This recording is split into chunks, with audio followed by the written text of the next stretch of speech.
Kekuasaan apa yang ada di dalam tangan Tuhan? Kerajaannya itu terentang baik dari surga maupun juga sampai ke bumi kita ini. Istilah pakaian di sini menunjukkan karakter moralnya Allah, dan karakter Allah itu sangat agung, mulia, kudus, dan penuh kasih. Tujuan utama Allah menciptakan manusia adalah untuk kemuliaan Allah sendiri, dan juga terselip tujuan yang lain, yaitu untuk mengisi kerajaan surga dengan keluarga manusia.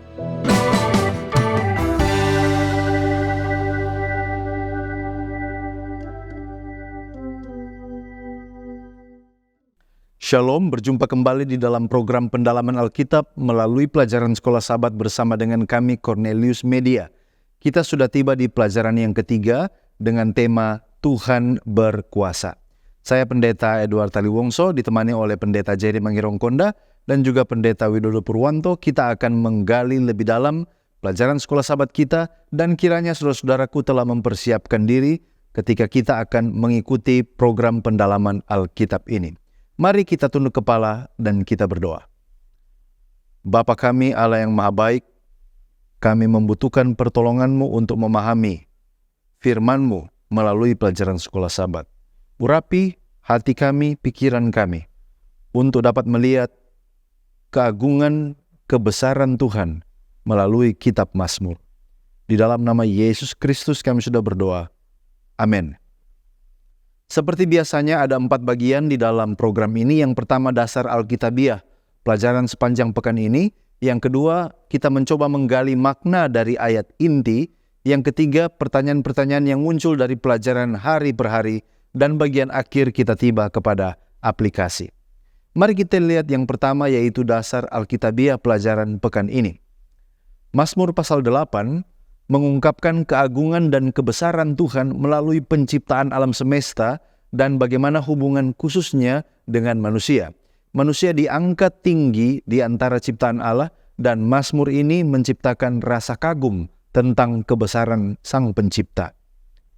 Mazmur pasal 100 merayakan pujian dan pengabdian kepada Tuhan dengan sukacita dan syukur, mengajak umatnya untuk masuk hadiratnya dengan nyanyian pujian dan syukur sebagai tanggapan atas kasih setia Tuhan. Kemudian Mazmur 97 menyoroti kedaulatan dan kemuliaan Tuhan, menggambarkan Tuhan sebagai Raja yang adil dan kuasanya yang menakjubkan, mengajak orang untuk bersukacita di hadapannya. Mazmur 75 berbicara tentang Tuhan sebagai hakim yang adil, yang menegakkan keadilan dan memegang kekuasaan atas dunia. Itu sebabnya diajak seluruh umat Tuhan untuk bersyukur. Mazmur 105 ayat 7-10, ayat-ayat ini dalam Mazmur 105 ayat 7-10 mengingatkan umat tentang janji-janji Allah kepada orang Israel dan perintah untuk mengingat dan mematuhi hukum-hukumnya. Kemudian ke Perjanjian Baru Galatia 3 ayat 26-29, ayat-ayat dari surat Galatia ini menekankan bahwa melalui iman dalam Kristus, semua orang dianggap sebagai anak-anak Allah. Tidak ada lagi perbedaan antara Yahudi bukan Yahudi, hamba atau orang merdeka. Mazmur 25 ayat 10 menyoroti kasih setia Tuhan dan kebenarannya. Dan Tuhan memberikan petunjuk kepada orang-orang yang tunduk dan mau belajar. Sekarang kita tiba kepada pengertian judul pelajaran Sekolah Sabat, Tuhan berkuasa. Nah, Allah atau Tuhan di dalam konteks pelajaran Sekolah Sabat ini merujuk kepada Allah Trinitas. Tetapi tentu saja ada pertanyaan, di antara 3 oknum kepribadian dari Allah ini, siapa yang memiliki otoritas yang tertinggi? Mungkin muncul pertanyaan seperti demikian. Nah, perlu kita ketahui bahwa banyak Kristen evangelical konservatif menolak konsep hierarki yang menyatakan bahwa satu pribadi dalam Trinitas memiliki kedudukan yang lebih tinggi atau lebih rendah daripada yang lain.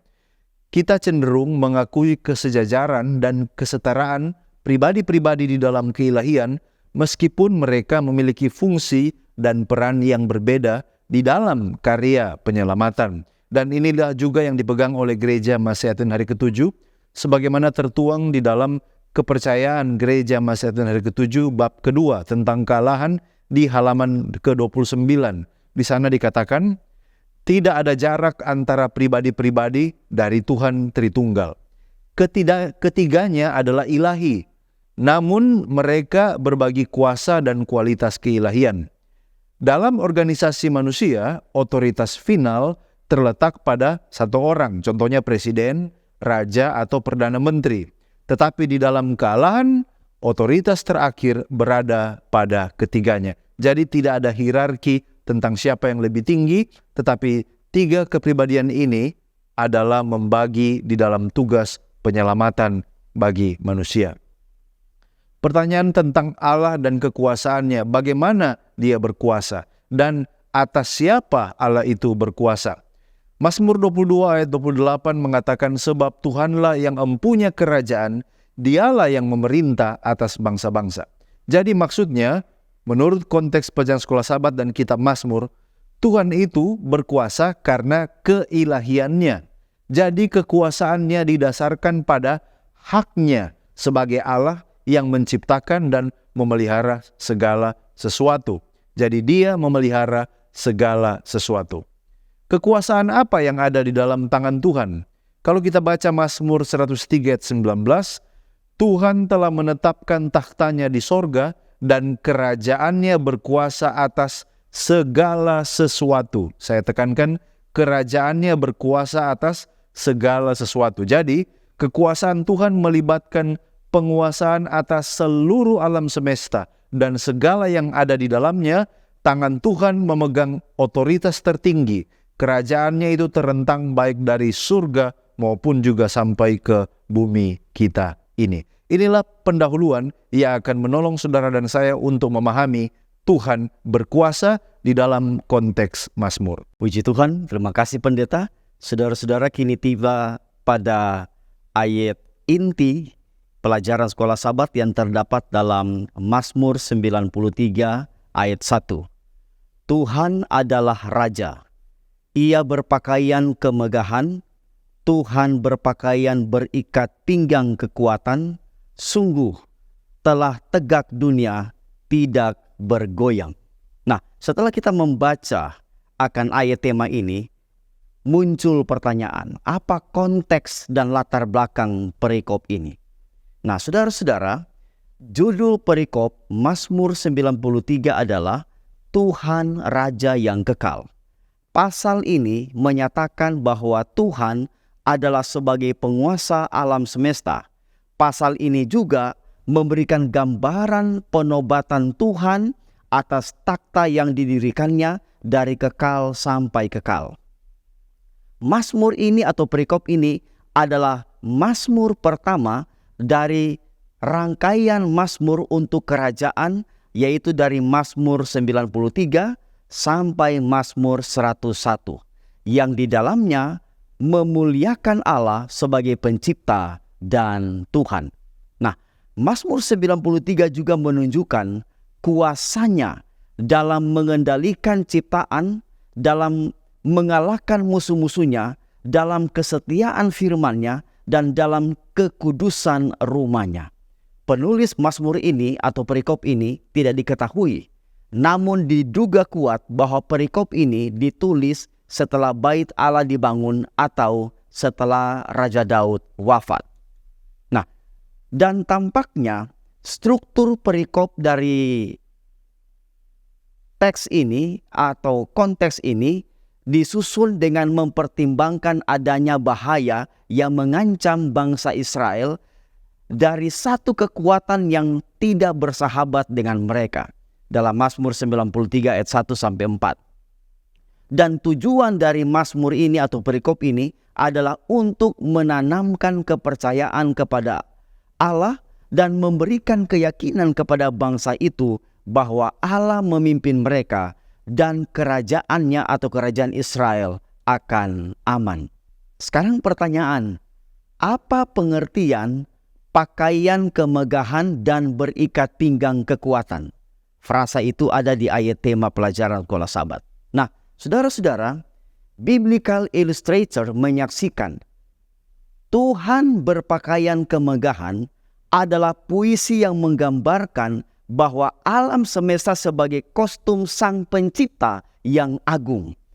istilah pakaian di sini menunjukkan karakter moralnya Allah, dan karakter Allah itu sangat agung, mulia, kudus, dan penuh kasih. Nah, kemudian apa pengertian berikat pinggang kekuatan? Nah, saudara-saudara, frasa ini adalah gambaran betapa kuatnya Dia yang menopang dan mengelola alam semesta yang luar biasa ini. Betapa kuatnya akal budinya untuk mengatur dan merencanakan serta menyeimbangkan elemen-elemen angkasa raya yang tak terhitung jumlahnya.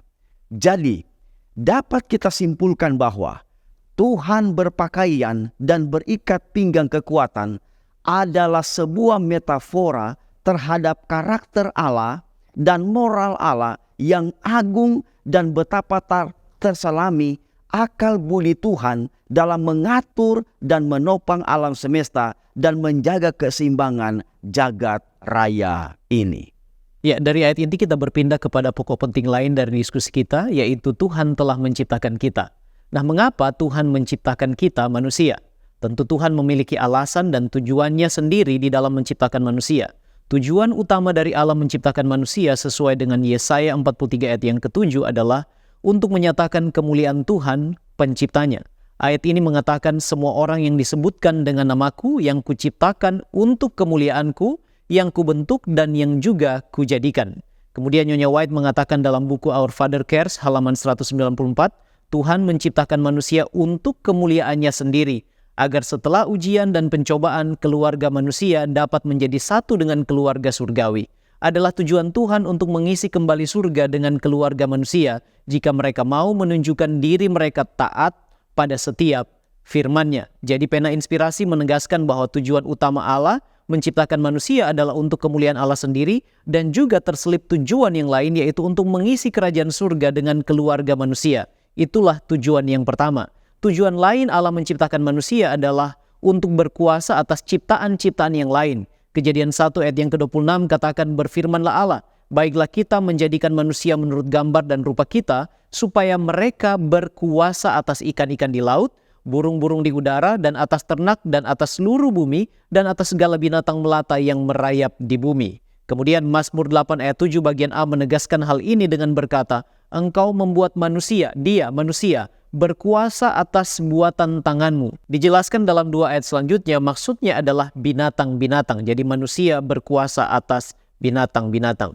Nyonya White mengatakan dalam buku Alpha Omega jilid 1 halaman 36, ia, manusia, telah ditetapkan sebagai wakil Allah di atas makhluk-makhluk yang tarafnya lebih rendah.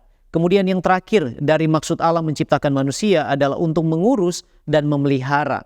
Kejadian 2 ayat yang ke-15 katakan, lalu Tuhan mengambil manusia itu dan menempatkannya di dalam Taman Eden untuk mengusahakan dan memelihara taman itu. Dari sinilah muncul konsep penata layanan. Dengan kata lain, manusia diciptakan Allah untuk menjadi penata layan atau pengurus yang Allah percayakan kepadanya. Nah, sekarang bagaimana manusia diciptakan dan mengapa berbeda dengan ciptaan yang lain? Atau apa kekhususannya? Apa yang istimewa dari penciptaan manusia? Secara garis besar, penciptaan termasuk manusia adalah melalui firman Allah. Mazmur 33 ayat 6 dan 9 mengatakan, oleh firman Tuhan langit telah dijadikan, oleh nafas dari mulutnya segala tentaranya. Sebab dia berfirman maka semuanya jadi, dia memberi perintah maka semuanya ada. Firman itu dalam pengertian perjanjian baru adalah Kristus. Yohanes 1 ayat 1-3 dan 14, serta juga Kolose pasal 1 ayat 15 dan 16, segala sesuatu diciptakan oleh Dia dan untuk Dia, Kristus maksudnya. Namun Alkitab dalam Kejadian 2 ayat 7 memberi sedikit detail tentang penciptaan manusia, bahwa Tuhan Allah membentuk manusia itu dari debu tanah dan menghembuskan nafas hidup ke dalam hidungnya, demikianlah manusia itu menjadi makhluk yang hidup. Dari buku 28 Uraian Doktrin Dasar Alkitabiah halaman 96, di sana dikatakan bahwa penciptaan manusia adalah mahkota dan puncak dari semua ciptaan. Mazmur 8 ayat 6 mengatakan, engkau telah membuatnya, membuat manusia maksud di sini, hampir sama seperti Allah. Terjemahan bahasa Inggrisnya, a little lower than the angels, atau sedikit lebih rendah dari para malaikat, dan telah memahkotainya dengan kemuliaan dan hormat. Berbeda dari ciptaan lainnya, menurut Kejadian 1 ayat 26 dan 27, manusia diciptakan menurut gambar dan rupa Allah sendiri. Maksudnya, Nyonya White memberi komentar dalam buku Alpha Omega jilid 1 halaman 37 bahwa manusia harus menyatakan peta Allah, baik jasmani dan juga dalam karakter atau tabiat. Sifatnya selaras dengan kehendak Allah, pikirannya sanggup memahami perkara-perkara ilahi.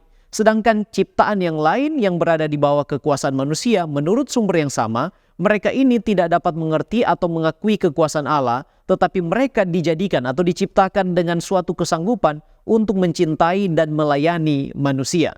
Selain itu, kelebihan atau keistimewaan lainnya dari manusia menurut Fundamental Belief Doktrin yang ke-7, halaman 101 dalam buku 28 Uraian Doktrin Dasar Alkitabiah adalah bahwa manusia memiliki kemampuan moral untuk menunjukkan kasih dan kesetiaannya kepada Khalik penciptanya, serta manusia memiliki kebebasan untuk memilih. Itulah keistimewaan dari penciptaan manusia. Baik, selanjutnya kita akan mencoba membahas tentang Tuhan adalah Raja. Mengapa Tuhan disebut Raja dan siapa yang menobatkan Dia sebagai Raja? Kembali lagi di dalam konteks kitab Mazmur, Mazmur 93 ayat 1 mengatakan, Tuhan adalah Raja, Ia berpakaian dengan keagungan, Tuhan berpakaian, Ia mengenakan kekuatan, maka bumi tetap kokoh, tak tergoyahkan. Nah, Tuhan disebut Raja karena kedaulatan, karena kuasa, dan karena keagungannya. Jadi ada 3 hal, kedaulatan, kuasa, dan keagungannya yang menakjubkan. Dia adalah Raja yang menobatkan dirinya sendiri sebagai penguasa alam semesta. Dia tidak memiliki awal dan juga tidak memiliki akhir. Kepada Dia tidak diberikan kekuasaan itu, tetapi Dia sudah ada dan kekuasaannya ada bersama dengan Dia. Siapa yang diperintahnya dan apakah ini adalah makhluk ciptaannya?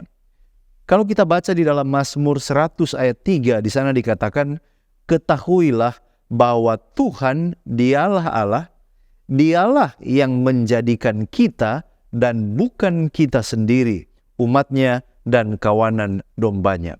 Jadi yang diperintahnya itu adalah seluruh ciptaannya. Semua manusia sebagai bagian dari ciptaannya diarahkan untuk mengakui dan tunduk kepadanya sebagai pencipta dan Tuhan. Ada perbedaan yang sangat mencolok di sini yang ingin ditegaskan antara Tuhan sebagai pencipta dan kita yang diperintah, karena kita ini adalah makhluk ciptaannya. Bagaimana bentuk dan sistem pemerintahan serta kekuasaan Tuhan itu? Kembali lagi dalam kitab Mazmur, Mazmur 103 ayat 19. Tuhan telah menetapkan tahtanya di langit dan kerajaannya berkuasa atas segala sesuatu. Jadi, bentuk pemerintahan Tuhan itu ada di sorga, tetapi kerajaannya membentang di seluruh alam semesta. Pemerintahan Tuhan bersifat ilahi dan melibatkan kekuasaan penuh atas seluruh ciptaan. Nah, sistem pemerintahan ini punya dasar. Dasarnya adalah keadilan, belas kasihan, dan kebijaksanaannya yang sempurna. Walaupun Allah berkuasa, tetapi kita masih melihat dan merasakan terjadi ketidakadilan, kesusahan, dan kesulitan yang sepertinya mengarahkan kepada kesimpulan bahwa apakah betul Tuhan berkuasa dan berdaulat di bumi ini. Kalau kita baca di dalam kitab Mazmur, kembali lagi dalam konteks kitab Mazmur, Mazmur 34 ayat 19, banyak celaka menimpa orang benar, tetapi Tuhan melepaskan dia dari semuanya itu yang kita baca. Artinya, walaupun mengalami kesulitan dan ketidakadilan di dunia ini, tetapi merasakan pemerintahan Tuhan, kedaulatan Tuhan, bisa kita nikmati melalui perlindungannya, kebijaksanaannya, janji-janjinya untuk melepaskan orang benar dari segala kesulitan. Kesulitan, kesukaran yang kita hadapi bukan berarti ketiadaan kehadiran Tuhan yang penuh kasih dan berdaulat. Dia hadir, dia memberikan kekuatan, dan dia melepaskan umat-umatnya dari berbagai-bagai macam kesulitan dan kesukaran hidup. Saudara-saudara, pelajaran sekolah Sabat juga menyaksikan tentang Tuhan adalah hakim. Sekarang pertanyaan, mengapa Tuhan disebut sebagai hakim? Dan apa manfaatnya bagi umatnya? Saudara-saudara, Tuhan disebut hakim karena Dia adalah raja. Dia juga adalah Tuhan pemberi hukum. Mazmur 99 ayat 7. Mazmur 75 menyaksikan Tuhan adalah hakim yang adil dan menghakimi dengan kebenaran dan dengan kesetiaannya. Mazmur 96 ayat 13 juga mendukung akan pernyataan tersebut. Nah, sekarang bagaimana cara Tuhan menghakimi? Mazmur 14 ayat 2 sebutkan bahwa Tuhan menyelidiki hati manusia sebagai bagian dari penghakimannya. Ayat ini mengingatkan kita kepada Kejadian pasal 6 ayat 5 dan 8 bahwa sebelum Tuhan melaksanakan penghakimannya, maka akan didahului dengan pemeriksaan di mana Tuhan melihat manusia dan mencari siapa saja yang dapat Ia selamatkan. Tindakan ini sering disebut penghakiman investigasi atau pemeriksaan.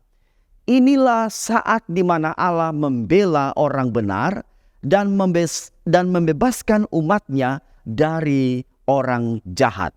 Mazmur 97 ayat 10. Dan Tuhan akan memahkotai orang yang rendah hati dengan keselamatan. Mazmur 149 ayatnya yang keempat. Kemudian pertanyaan, bagaimana dengan orang jahat?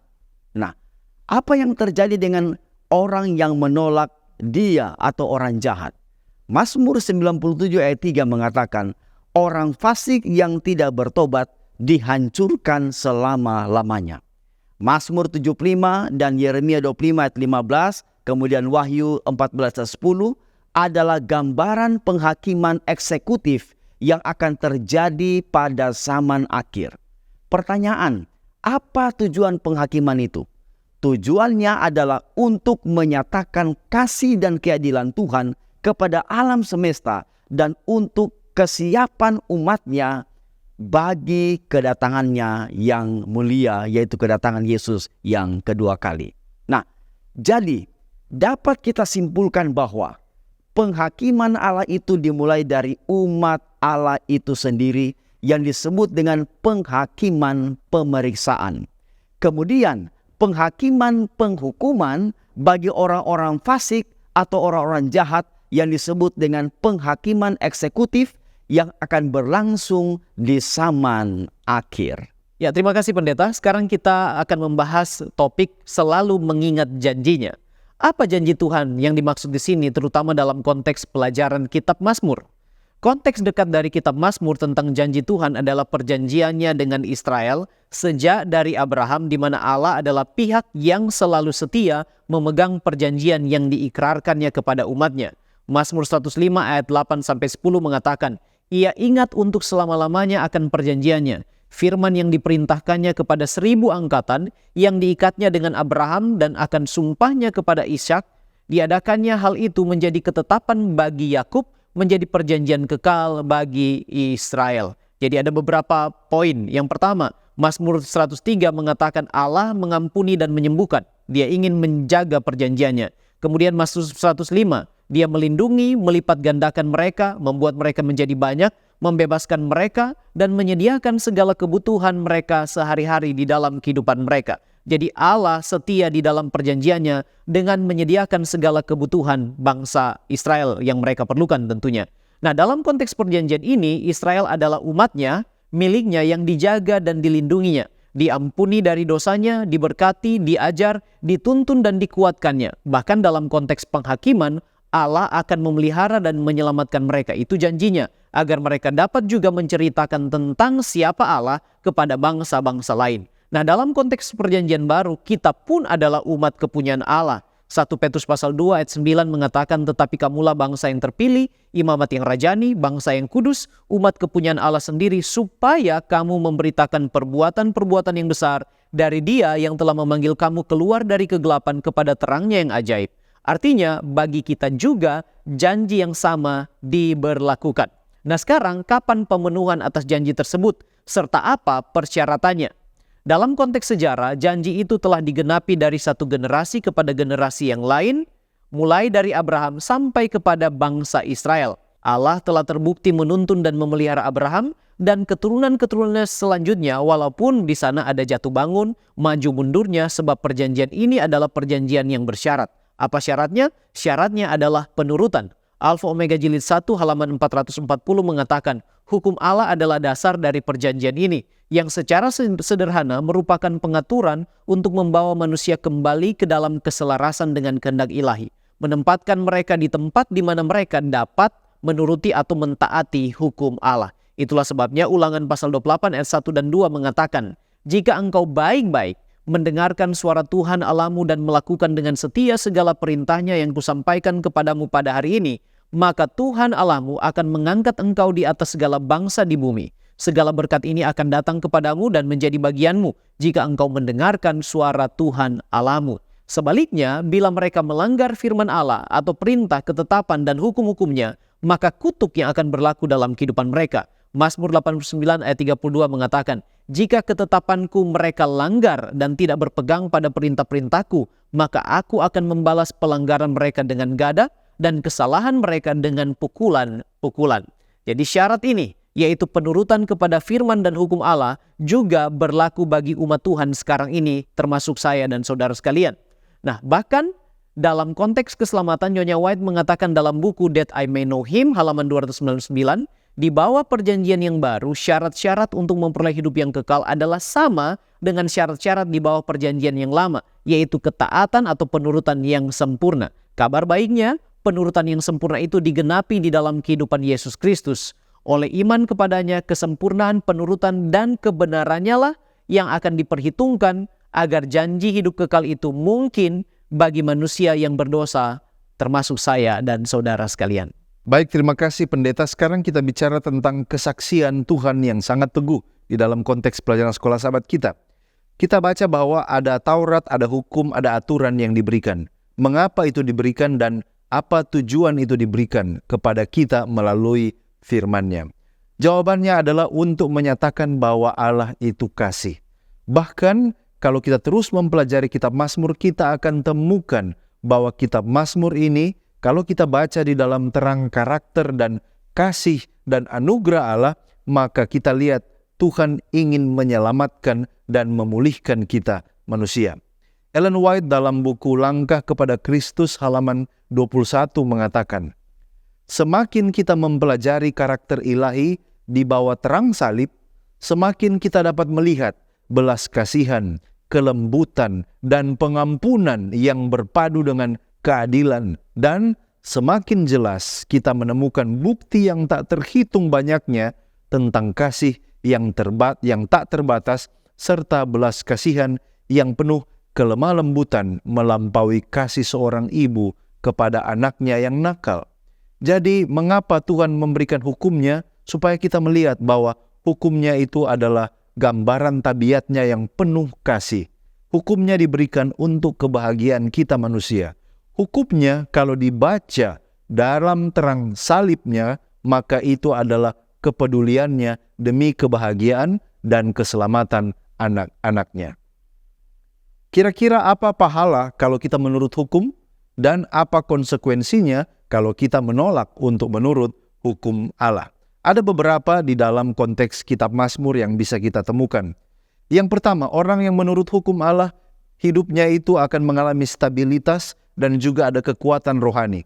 Mazmur 93 ayat 5. Sementara mereka yang menolak hukum Allah, hidup mereka terombang-ambing dan mudah dikalahkan oleh pencobaan. Yang kedua, di dalam Mazmur 119 ayat 165, tidak ada yang menyebabkan mereka yang menuruti hukum Tuhan itu akan tersandung. Artinya, kalau kita berpegang kepada hukum Tuhan, kita berjalan dalam kedamaian, kita tidak akan tersandung dan menjalani kehidupan bebas dari celaka. Dan kalau mereka menolak hukum Tuhan, maka hidup mereka tidak berjalan dalam keamanan. Yang ketiga, perlindungan dari musuh. Mereka yang mencintai hukum Tuhan, menurut Mazmur 119 ayat 105, firman Tuhan itu menjaga langkah kaki mereka. Oleh karena firman-Mu adalah pelita bagi kaki-kakiku.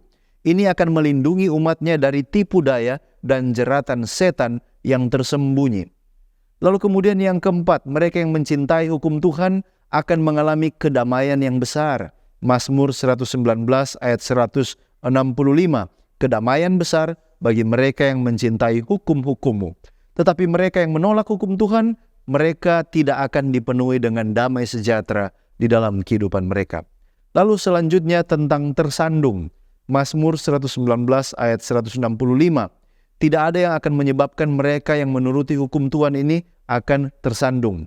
Kita bisa saja mengambil keputusan yang salah dalam hidup ini oleh karena kita tidak menurut dan memperhatikan perintah-perintah Tuhan. Tetapi mereka yang mencintai firman Tuhan tidak akan tersandung di dalam kehidupan ini.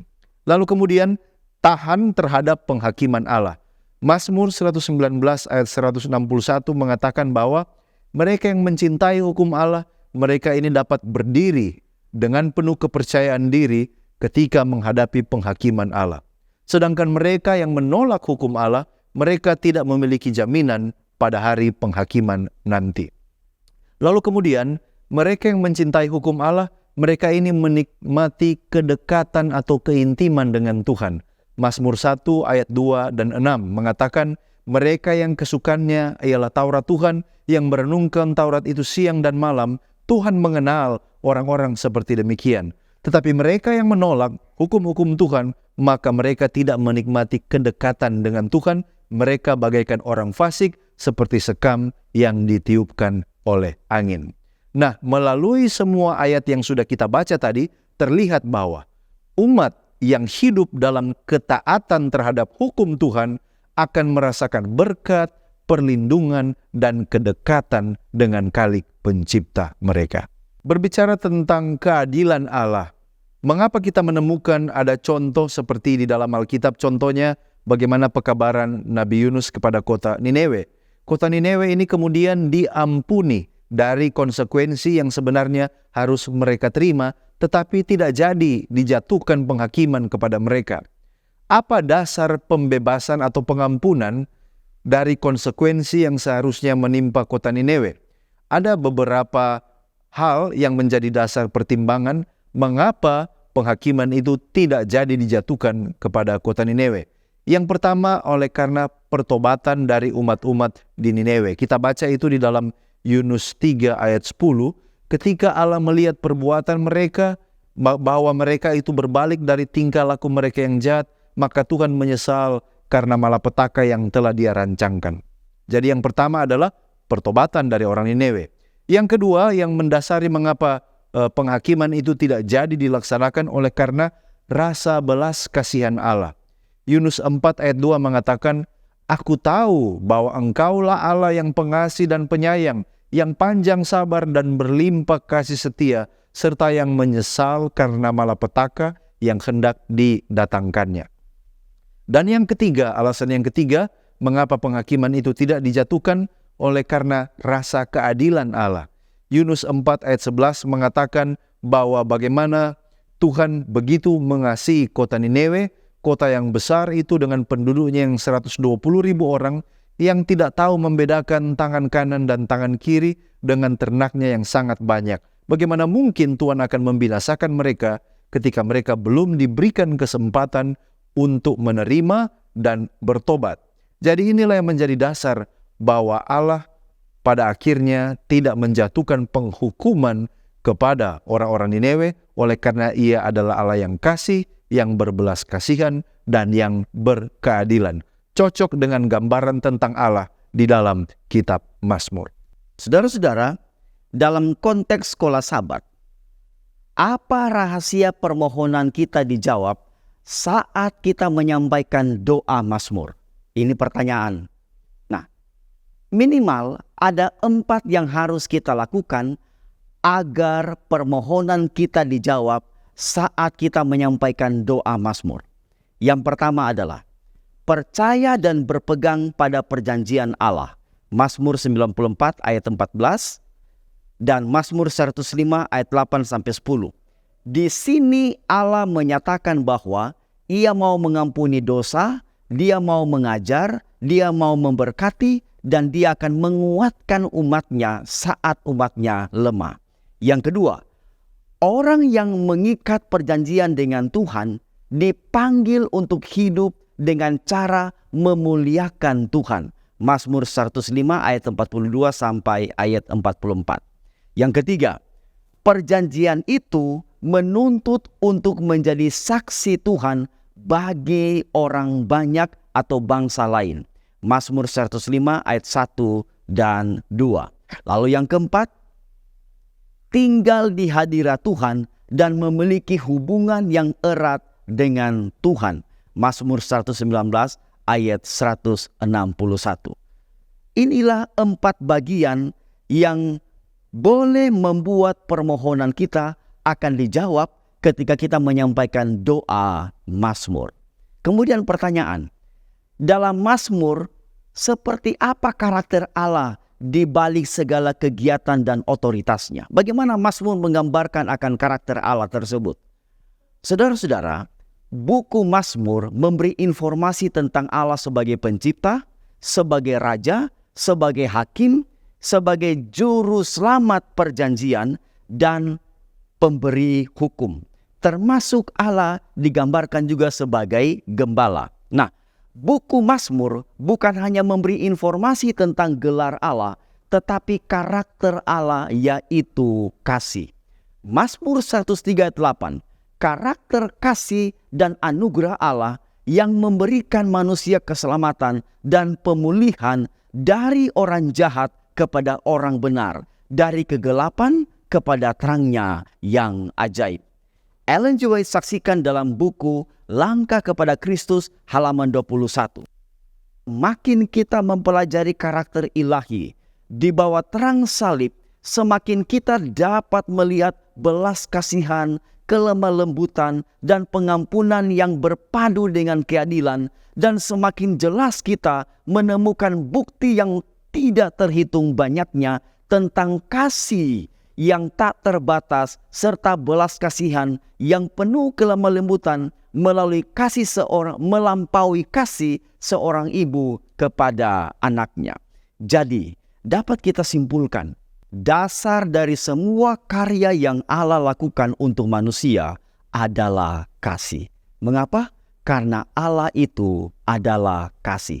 Itulah karakter dari Allah. Ya, dan sebagai penutup serta aplikasi dari apa yang kita pelajari dari diskusi kita, jika Tuhan berkuasa, apa yang harus kita lakukan? Doa yang bagaimana agar Tuhan yang berkuasa bisa mengatasi masalah-masalah kita baik di dalam rumah tangga, pekerjaan, maupun di dalam kehidupan kita berjemaat atau gereja kita. Dalam doa kita, kita tidak boleh meletakkan Tuhan dalam posisi sebagai seorang pesuruh, seorang yang dapat kita suruh atau perintah atas dasar memenuhi kebutuhan dan keinginan-keinginan kita. Sebab dialah pencipta, Allah yang berkuasa dan berdaulat atas kehidupan kita dan juga atas semesta alam, hakim yang menghakimi dengan benar. Itulah sebabnya dari kitab Mazmur kita bisa memformulasikan doa-doa kita sebagai berikut. Yang pertama, kita perlu di dalam doa kita mengakui kekuasaannya. Mazmur 93 ayat 1 mengatakan Tuhan adalah Raja. Ia berpakaian kemegahan, Tuhan berpakaian berikat pinggang kekuatan. Sungguh telah tegak dunia, tidak bergoyang, tahtamu tegak sejak dulu kala, dari kekal engkau ada. Jadi mengakui keagungan, kedaulatan, dan kekuasaan Tuhan. Itu yang pertama di dalam doa kita. Yang kedua, kita perlu memohon pengampunan. Sama seperti Daud di dalam Mazmur pasal yang ke-51. Dia mengakui dosa dan ketidaklayakan dan datang kepada Tuhan di dalam doa untuk memohon pengampunan. Yang ketiga di dalam doa kita perlu datang kepadanya dalam doa dengan hati yang hancur. Mazmur 34 ayat 19, Tuhan itu dekat kepada orang-orang yang patah hati dan ia menyelamatkan orang-orang yang remuk jiwanya. Datang kepada Tuhan dalam doa dengan hati yang jujur. Keluh kesah kita sampaikan dengan terbuka di hadapannya. Yang keempat, kita tidak boleh ada niat jahat di dalam menyampaikan doa-doa kita. Mazmur 66 ayat yang ke-18, seandainya ada niat jahat, tentu Tuhan tidak mau mendengar. Jadi hidup ini harus selaras dengan kehendak Allah sesuai dengan firman-Nya. Sebab Yohanes pasal 15 ayat 7 dan 8, firman Tuhan harus tinggal di dalam kita tinggal di dalam firman Tuhan, maka apa saja yang kita minta dan doakan, maka Dia akan menjawabnya. Dan yang kelima, yang terakhir adalah dalam doa kita harus mempersembahkan doa-doa kita melalui perantaraan Yesus. Yohanes 14 ayat 6 katakan, tidak ada yang dapat datang kepada Bapa kalau tidak melalui aku. Inilah formula yang boleh kita aplikasikan di dalam kehidupan doa kita kepada Tuhan, supaya Tuhan boleh mendengar dan menjawab sesuai dengan kasih dan kehendak-Nya untuk segala pergumulan kehidupan kita. Nah, sekarang bagaimana Tuhan yang berkuasa mengatasi pemerintahan yang berkuasa di dunia ini yang tidak baik, atau boleh dikatakan penguasa yang jahat. Sebagai raja yang berkuasa dan berdaulat, Allah bisa melakukan apapun, termasuk mengintervensi para penguasa yang lalim ataupun yang jahat di dunia ini. Daniel berkata dalam Daniel 2 ayat 20 dan 21 bagian A, "Terpujilah Allah dari selama-lamanya sampai selama-lamanya, sebab daripada Dialah hikmat dan kekuatan. Dia mengubah saat dan waktu, Dia memecat raja dan mengangkat raja."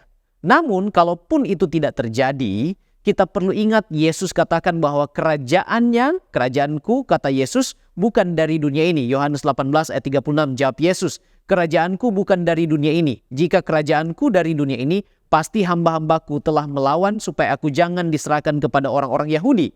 Akan tetapi kerajaanku bukan dari sini." Kemudian kita perlu ingat bahwa akan selalu ada perlawanan dari si jahat yang bisa jadi melalui agen-agennya atau pemerintah-pemerintah yang jahat. Karena menurut Efesus 6 ayat 12, perjuangan kita bukanlah melawan darah dan daging, tetapi melawan pemerintah-pemerintah, melawan penguasa-penguasa, melawan penghulu-penghulu dunia yang gelap, melawan roh-roh jahat di udara. Jadi bagaimana? Iman dan pengharapan kita harus kita tetapkan dan sandarkan hanya kepada Allah, Raja dan penguasa di atas segala-galanya. Mazmur 74 ayat yang ke-12 mengatakan, "Namun Engkau, ya Allah, adalah Rajaku dari zaman purbakala, yang melakukan penyelamatan di atas bumi." Dan ingat, pada waktunya Yesus akan datang menjadi Raja di atas segala raja. Kuasanya lebih besar dari apapun, dan pada saat itulah kita akan menyembah Dia. Kita akan hidup selama-lamanya di kerajaannya yang kekal. Pada akhirnya semua kerajaan jahat akan musnah, diganti dengan kerajaan Allah yang kekal selama-lamanya. Kita berdoa supaya kita boleh berada di kerajaan Allah untuk selama-lamanya. Mari kita tunduk kepala dan kita satu di dalam doa. Terpujilah nama-Mu ya Tuhan Allah kami. Engkau adalah pencipta, Engkau adalah Allah yang berkuasa, Raja dan Hakim, Tuhan yang mengendalikan segala sesuatu, dan daripada-Mu-lah ya Tuhan kehidupan kami berasal. Bapa di sorga, kami bersyukur memiliki Allah seperti Engkau. Tolong kami ya Tuhan ketika kami hidup di dunia ini, untuk tetap berpaut kepadamu, tetap beriman kepadamu, tetap bertumbuh di dalam pengenalan kami akan Engkau, dan kami berharap kami boleh didapati setia pada hari di mana kerajaan-Mu yang kekal akan selama-lamanya. Terima kasih banyak Tuhan, tolong kami untuk hidup sesuai dengan kehendak-Mu. Di dalam nama Yesus kami sudah berdoa. Haleluya. Amin.